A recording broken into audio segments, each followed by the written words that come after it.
Hello, everyone, and welcome back to orientation. We're going to pick up where we left off. We just finished number 3 on the side of module 3, the orientation module. We just finished the core training, and now we're going to go into preparing for the descent, making space for the work ahead. So it kind of just talks about mapping out internal and external space, why that's important, how to begin doing this. So please read through that section. And then at the bottom here, there's an audio. That's what we're going to listen to now.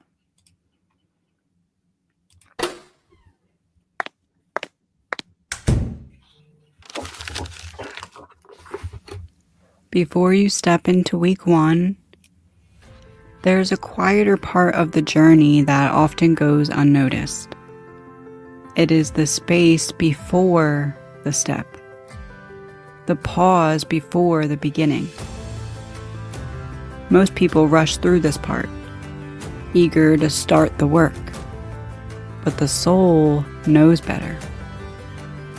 The soul knows that transformation does not begin with an action, it begins with space. Space is not emptiness, it is an invitation. It's the clearing that allows what is buried to rise and what is calling to be heard. Without space, even the most profound practices only skim the surface because there's nowhere for them to land. That is why orientation is not about adding more to your life. It's about creating the room to hold what is about to arrive. Making space is both energetic and practical. It begins with a willingness to loosen your grip on what fills your days and drains your attention. It means carving out small pockets of stillness where reflection can happen. It means approaching your time as sacred, even if you only have a few minutes to give. When you choose to make that time intentional, you signal to your subconscious that something meaningful is beginning. Space making also happens on the inside. It requires you to soften the internal noise, the urgency, the stories, the resistance, and allow curiosity to take their place. It asks you to stop rushing to fix and instead sit with what is. It's here in this stillness that you'll begin to hear the deeper hum beneath the surface of your life. The one that's been calling you here all along.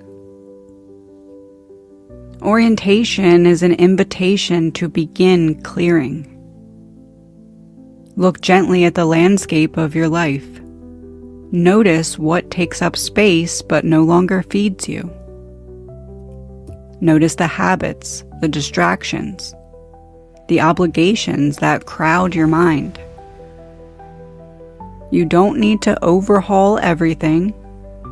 You only need to ask yourself, what can I release, even temporarily, to make room for the descent? It might be as simple as saying no to one unnecessary commitment, leaving your phone in another room while you reflect, or simply setting aside a small window of time each day that belongs to only this work. Making space also means preparing your inner landscape. It's normal to feel resistance as you approach deeper work. Doubt, avoidance, procrastination, or a sudden need to control every detail. These are all forms of fear trying to protect you from change. Instead of fighting them, meet them with awareness. Name them. Listen to what they're trying to tell you.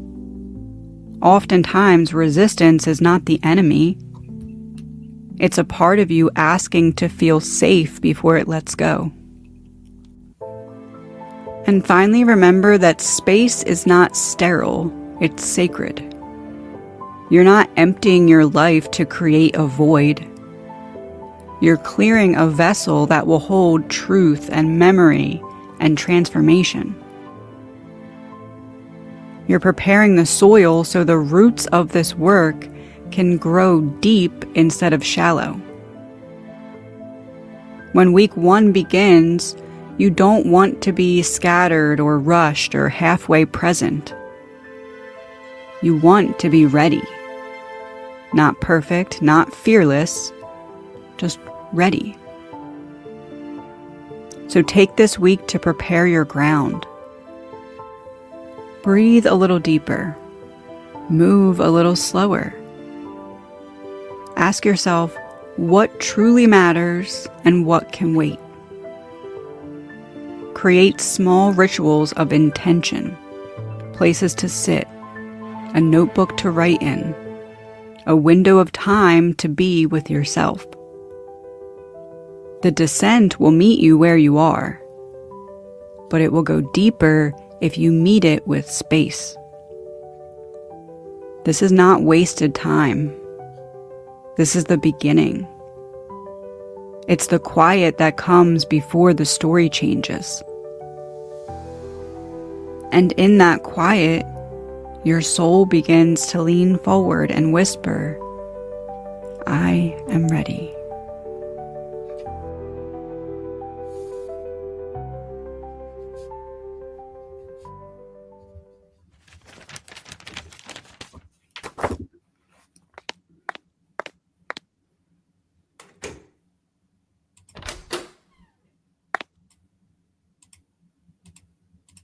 Okay, so in my book, I wrote down what is calling that wants to be heard. I don't quite have an answer for that yet, so I'm going to think of it, but I just saw someone on a bike drive by. So something is pedaling its way to be heard. Interesting. I'm going to write bike. Hold on.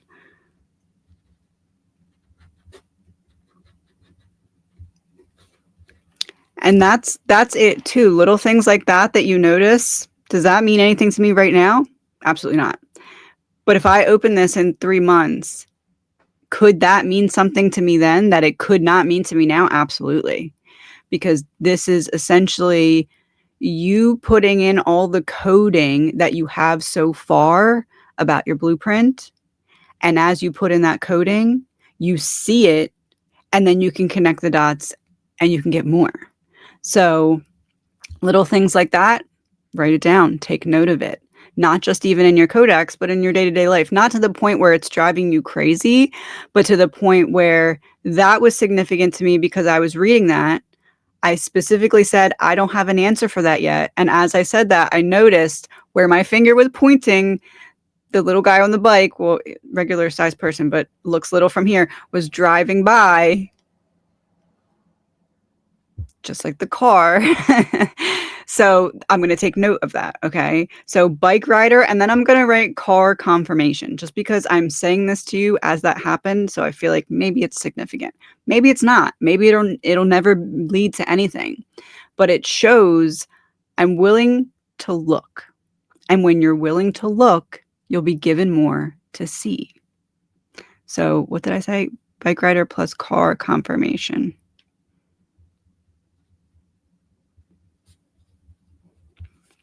Okay. And if it never leads to anything, would it take me 2 seconds to write that? But what if it opens the door to something that's the exact key I need it for the next chapter? You never know.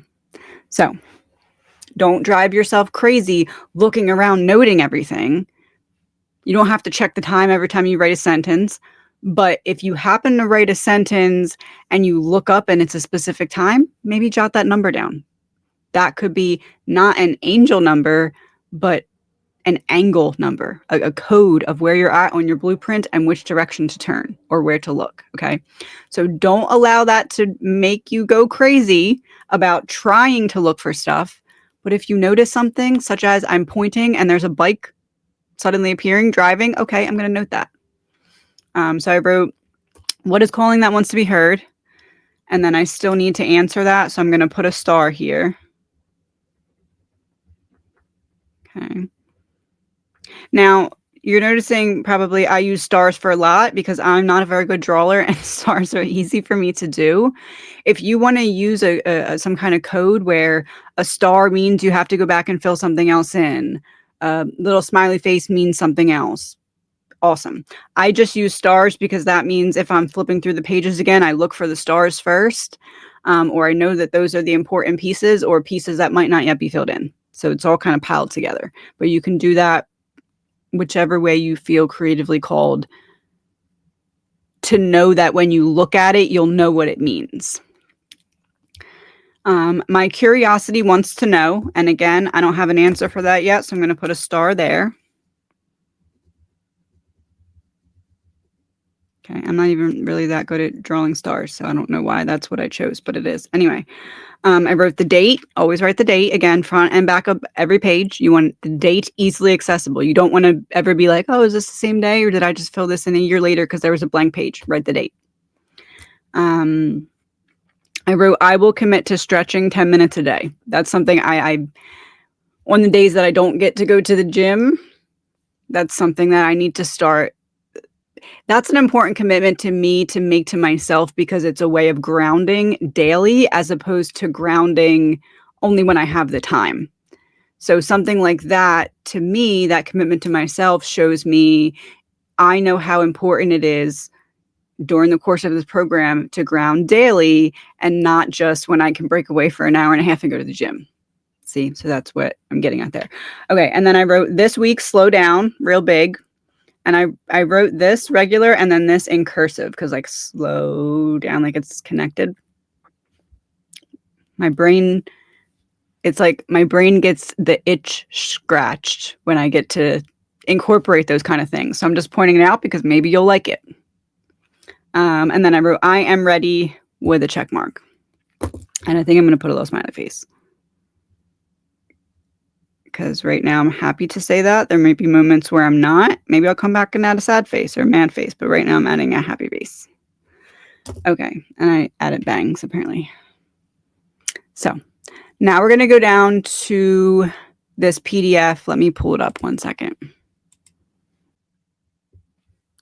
Okay, so I stopped that at 1, 2, 3, 4, like the timer. So I'm gonna write the date on here, and I'm also gonna write 1, 2, 3, 4. I'm gonna write code 1, 2, 3, 4 time.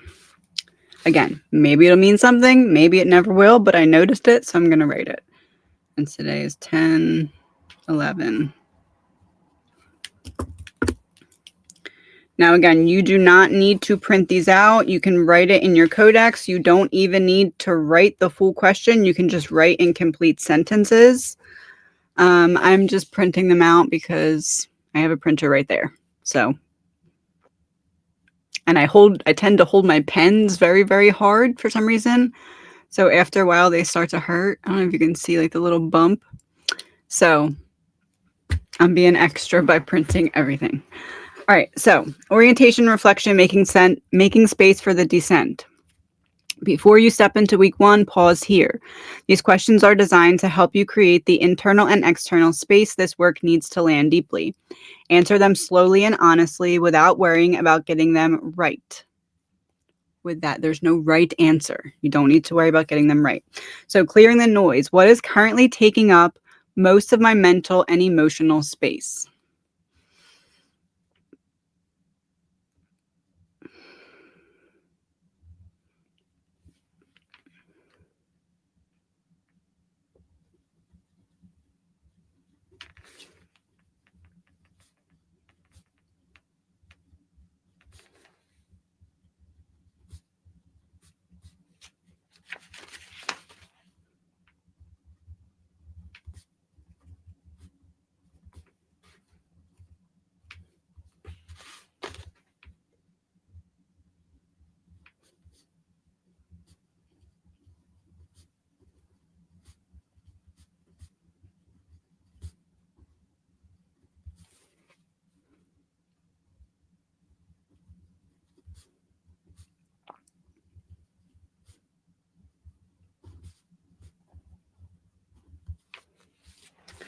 Okay, so for me, one is making sure that the codex lands as I intend for it to. Those who have followed me for some time know that my very first video on YouTube, I referenced I'm here for one reason, and it's to show you the blueprint and to teach you the blueprint. So this has been years in the making. So that is first and foremost making sure that it lands. And I decided to do this with you for the first round so that I can make changes where needed. So I can make sure if you're doing the program at the same time that it's unfolding, you can continue to make it even better as you go. Because being that I'm doing it with you, I can see, okay, this could be a little better for next week. This could be explained a little bit more thoroughly to have that land. And that's why I have the open suggestion box and everything. So this is paramount right now. Gavin and prepping him for high school next year is obviously very important as well. Just going over life stuff and making sure that he's ready. And then a project that I'm working on that is the culmination of multiple other projects finally coming to life with Bethany and Aaron. So question number 2, what feels heavy or distracting as I prepare to begin this journey?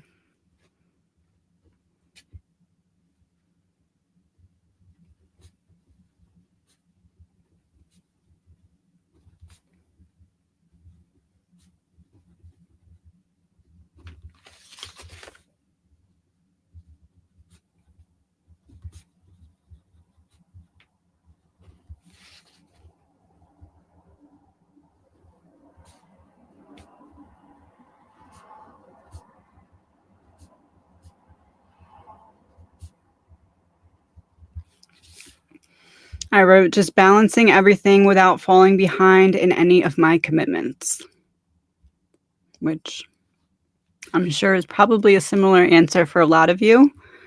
So putting it down on paper, now I know that I'm aware of it. So there's no excuse for me to not pay attention to where that would show up. I wrote down, I'm aware of it. My brain knows it. My brain knows that I'm going to have to focus on balancing everything so that I don't fall behind in any of my commitments. So even in little instances where I'm like, okay, I could be doing this better, or okay, I could be focusing better here. I'm aware that that's a necessity. I'm aware that that's important. So now when that pops up, it's easier to hold myself accountable and make the right choice because I've written it down. I know it. And if I'm focused on growth and I know that I'm aware of a way that I can grow if I focus on making the right decisions, my subconscious is not going to look at that as unsafe. My subconscious is going to say, hey, there's safety that way. That's how the reprogramming occurs. Okay, so number 2, letting go to make room. What could I release, reduce, or say no to this week to create more space for myself? Even one small change matters.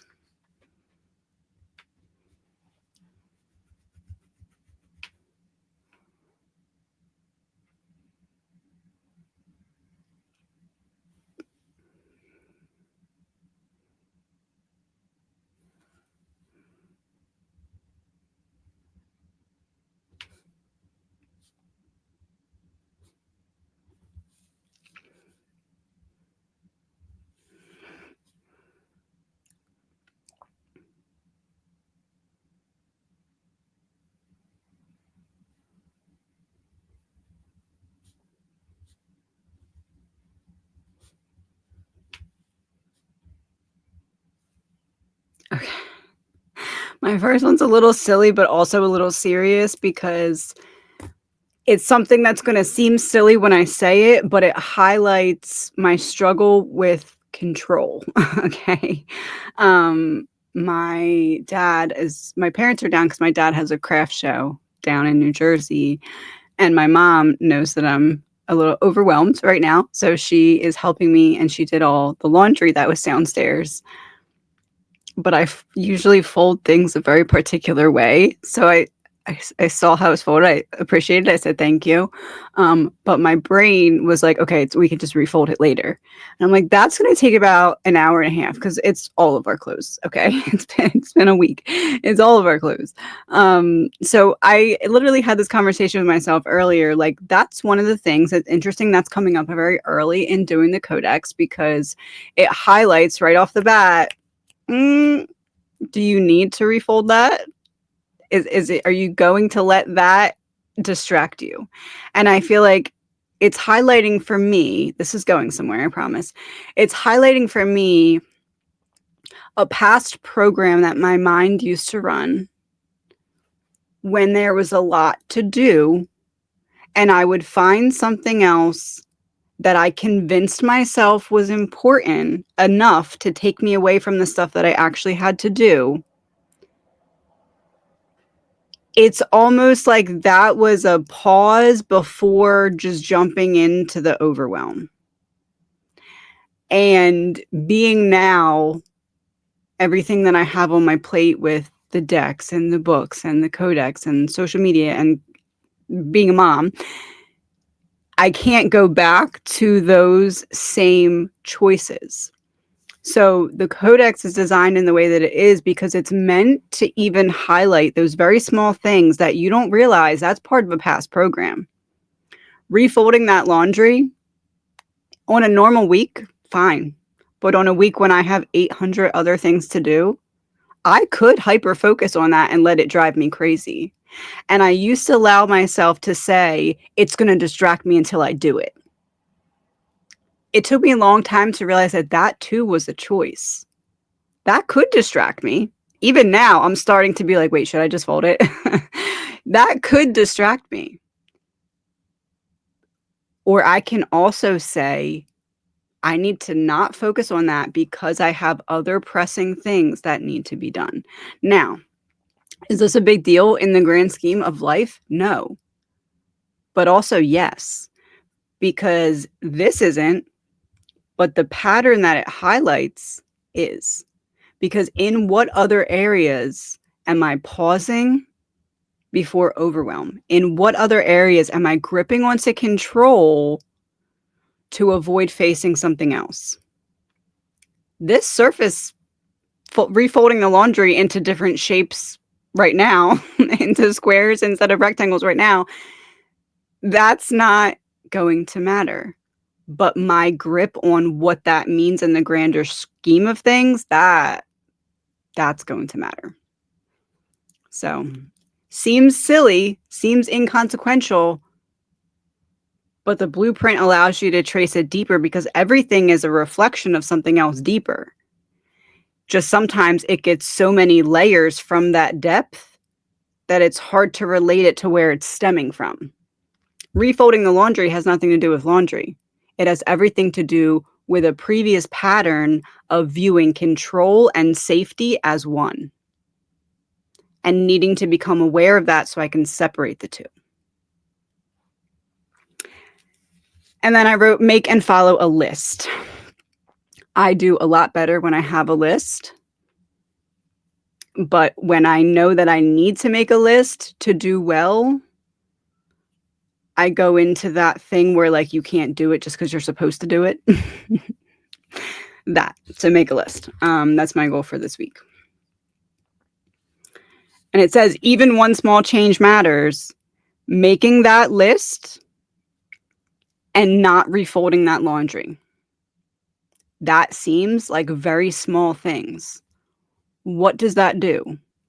It tells my brain, no, we're not running the program anymore where control and safety are only existing together. They can separate. Control can be loosened and safety can still exist. So that's something small, but the subconscious doesn't have a scale. It's not like, oh, this is a lot bigger than it just says, okay, this is a belief or this is not. We're using this or we're not. We're going to form patterns and choices with this or we're not. So little, sure.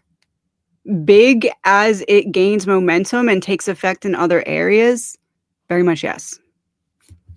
And then making the list, when I see by the end of the week how helpful that list was in the beginning of the week, I'll probably continue to do it next week. And if it's something that's making my life easier, making my life better, and I just start doing it, that is going to continue to add on itself and continue to make other things easier. It's going to help organization.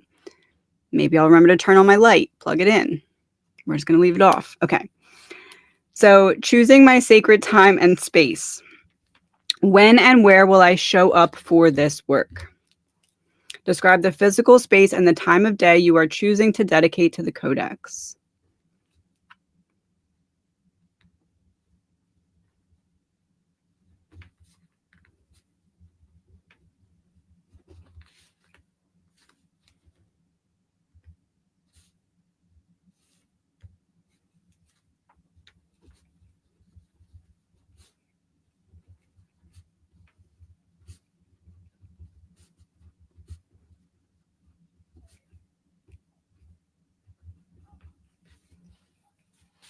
I put morning and evening because I'm going to do some things in the morning right when I wake up, like get the message out to you, work on a little bit of something, and then the evening I'm going to usually edit and put things up and get everything organized. So you are probably going to choose one time a day, or you could split it, but don't feel like you have to choose two just because I'm choosing two. Remember, I'm choosing two because I'm running the course. So you don't need to choose two, is what I'm getting at there. Okay. And then when I put this in the sheet, I actually think I might just hole punch these. These don't, I don't know. Anyway, I'll either hole punch them or I'll put them back to back and put them in a sheet protector. Meeting resistance with compassion. What resistance, fear, or doubt do I feel about beginning this journey?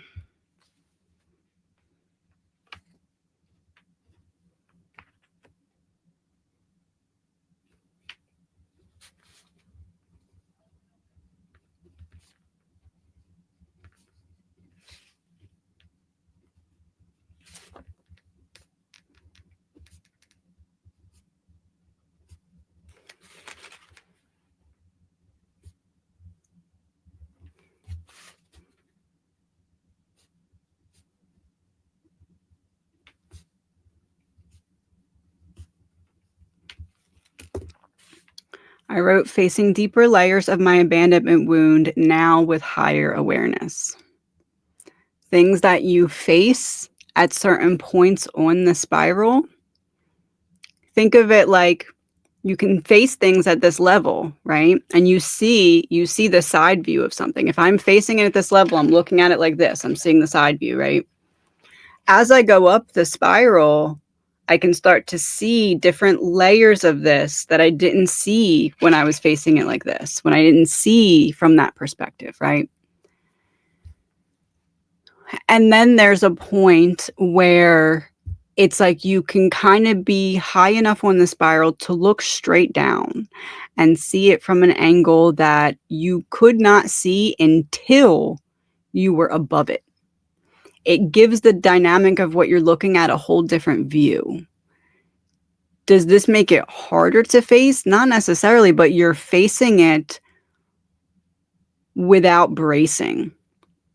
You're facing it knowing who you are and knowing what role it played. So you're facing something difficult, but from the perspective, not as the victim, not as the wounded one still. I mean, not that there's still not wounds, not that it still won't hurt, but you're facing it from the perspective of this changed me for the good, even though it was bad, even though it hurt. And in my opinion, you can only see it from that point when you're high enough up on the spiral that you can see it looking down, as opposed to any view where you're looking at it straight on. And in that higher perspective, you also see that you were more powerful than the problem. You were bigger than whatever it was that you were up against. You just had to gain the perspective to see that. So that perspective looking down, it shows you that it had to happen so you could become who you are. So it's almost this feeling of release, but also you have to face it to release it. And to face the pain that you come into some kind of appreciation for, while also still holding the reality of the fact that it hurt, the fact that it was wrong, the fact that people probably betrayed you, people probably let you down, because that's part of the human journey. We have to see how we're affected by other people firsthand, so that we also know how we affect other people firsthand. So meeting those wounds from a different layer, it doesn't make it harder as in, I can't handle it, I'm gonna be so angry.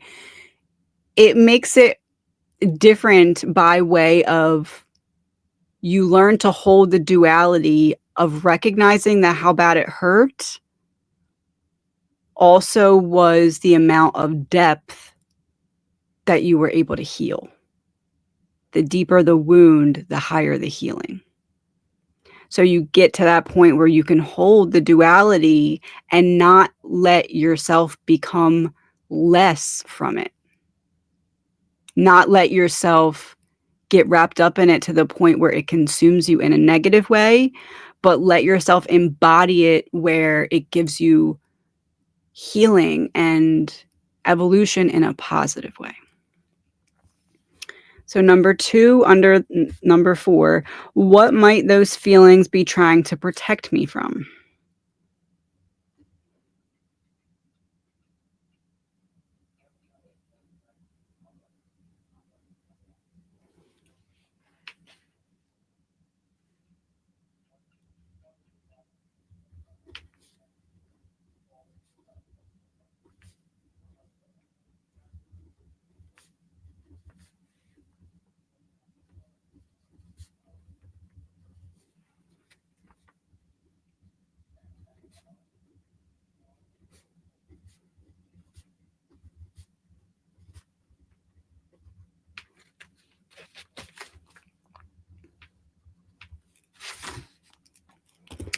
I wrote, being angry again at stuff that I worked hard to let go of anger about.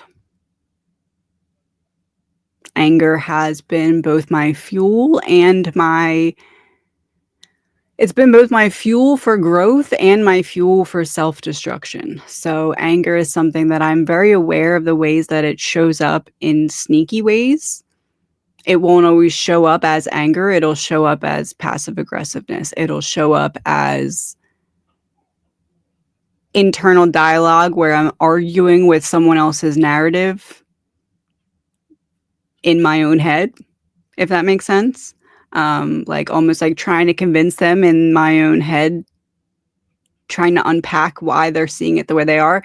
So I'm very aware of how anger can show up as more than just, "Ooh, I'm angry." But anger has always been one that has been able to become a chameleon and show up in new ways that I wouldn't realize it until I'm like, "Oh, that's anger. I'm angry." So it's important to identify the emotion that shows up in chameleon type ways, because anger doesn't just wear one face. Emotions don't just wear one look. You know, because of social experiences, that everybody has a different way of dealing with different emotions. Your emotions can show up in different ways too. You can have happiness where you feel frozen because you're like, I don't know how to be happy right now. And then you can have happiness where you're jumping up and down and you're shouting for joy. They can both still be the emotion of happy. But your brain was running a certain program, and sometimes happiness is going to look different depending on what program was running when that happiness came online. Same works for sadness. Same works for anger. Sometimes you can feel angry and be like, oh, yeah, I'm actually I feel relieved that I'm finally letting myself feel angry. Yeah. But at the end of the day, it's still anger that has to be dealt with, even if it's presenting as something that may appear positive. Yes, it's freedom. Yes, let yourself feel that. But then how do we move past the anger and not carry it on autopilot so that it shows up in unexpected ways? Let me shut my window because my neighbor's yelling. Okay, so now we're on number 5, declaring my readiness. Write a simple statement of readiness to your soul. Begin with I am ready and let the rest unfold naturally.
I'm ready to step fully into my inner child's dream.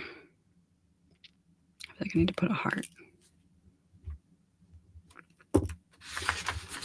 Okay, and final reflection. What does making space mean to me at this stage in my life?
I put identifying anything running unchecked on autopilot and taking authority over all of my choices and energy. And that to me translates to making space. I realize I never put this down.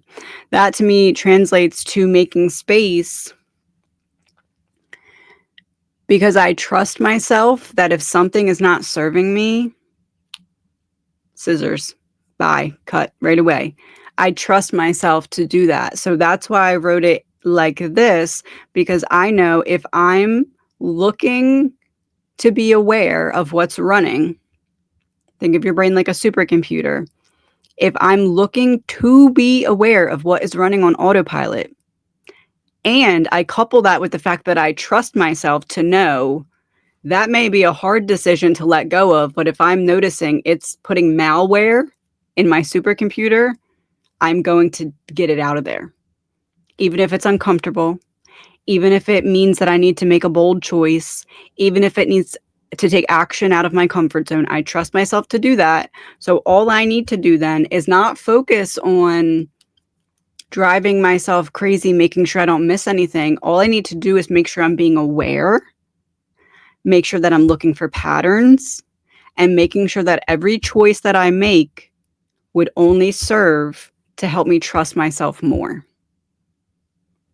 If I feel like a decision that I'm about to make is going to put me in a position where it's going to jeopardize my ability to trust myself, I'm going to pause. There has to be another way other than jeopardizing self-trust. The blueprint runs on your ability to trust yourself and to have faith that there's a bigger purpose for what that self-trust is leading you towards. Because there's a purpose. And the blueprint is about you realizing that you are the purpose you seek. But the only way to access that is to find your purpose. You find your purpose and you become the purpose you seek as you follow the path of your purpose. What does that show you in the end? Everything is connected. There is a purpose and you are the purpose. Both can exist. What shifts inside me when I intentionally create room for my becoming?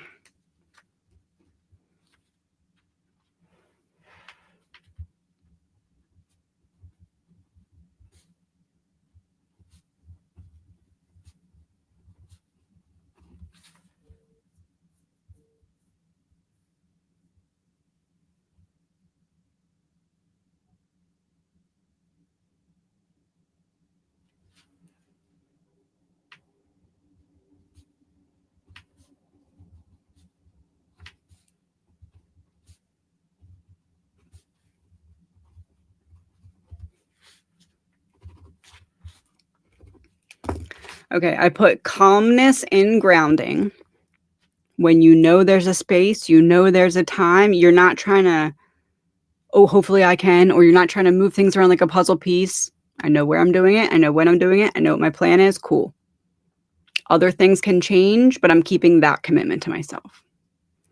And then I wrote nesting feeling for own rebirth, which is interesting because I'm noticing now that the last few weeks, I really have been like nesting in my office, not connecting it to being for a rebirth through the codex. But I will be doing an office tour at some point to show you what I mean. But I have been essentially nesting the space where I'm going to be doing most of this. So interesting that I just connected that after I started writing it. I said, oh, okay. So, and as I said that, my laptop just told me it's about to die. 1 second. Okay. So that is this part. We're going to go into the next part of orientation, but that's how you fill out the orientation reflection sheet. And then you just put that into your codex. I will see you soon for the next part.